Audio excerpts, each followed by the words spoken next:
Hi, welcome to this tutorial. This tutorial is about looping through arrays.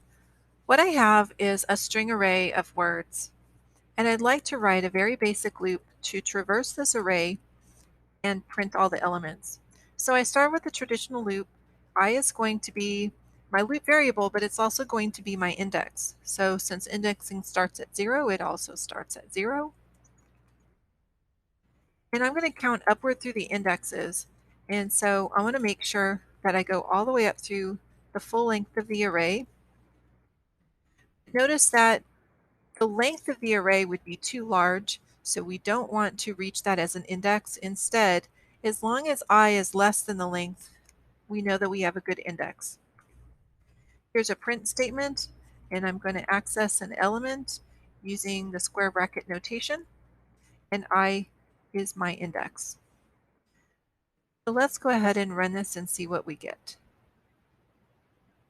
So you can see cat, dog, mouse is printed. Now I'm going to create an empty line and then print all these strings in reverse order.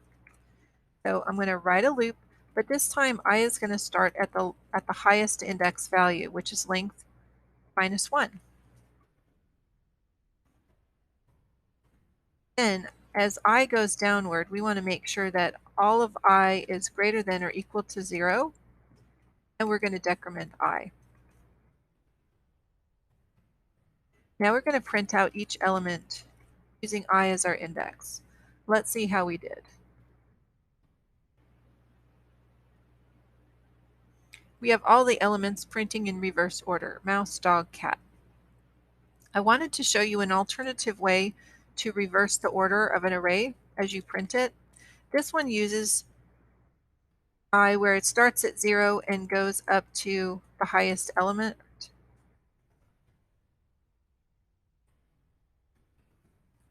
So we create our loop where I starts at 0 and goes up to length, I plus plus. And now for the index, instead of just using I, we now have to calculate I.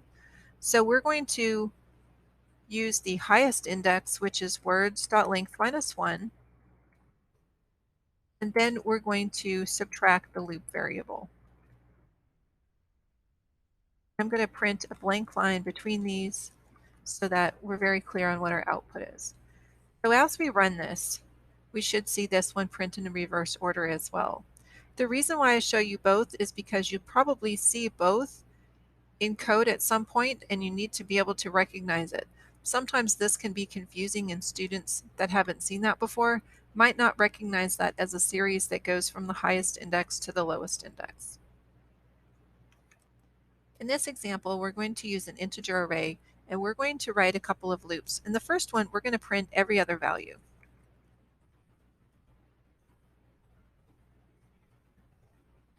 We're going to write a traditional loop, and I is going to go up to the length. But instead of incrementing by 1, we're going to change the update expression to be plus equals 2.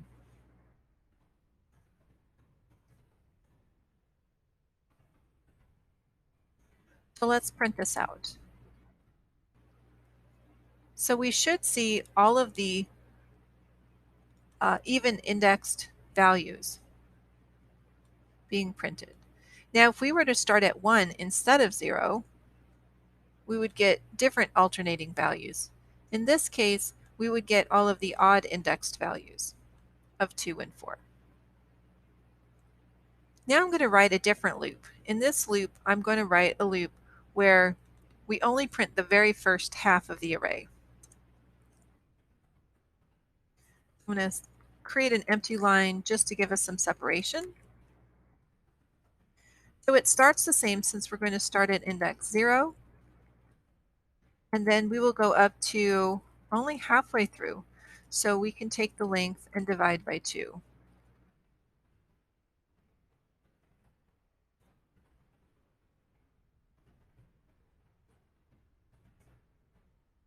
Now this is something you wouldn't be able to easily do with a for each loop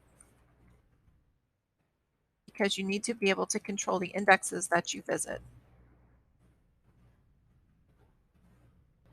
Let's execute and see that we're only printing the first half of this array.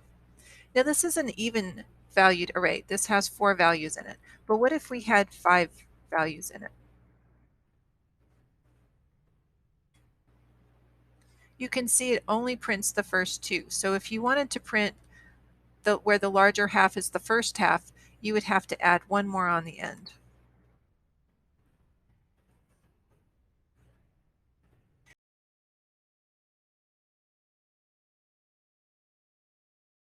We're going to use a string array called words, and it's populated with some state names. And what I wanted to demonstrate here was that we can use a loop to iterate through the array, and we can call methods on the elements in the array as we reach them. We're going to write a traditional for loop. We're going to iterate through every element in the array.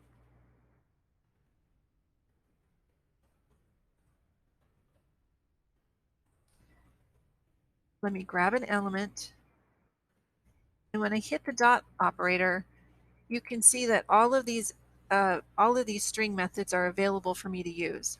So I'm just going to print the first value, the first character of every one of the strings.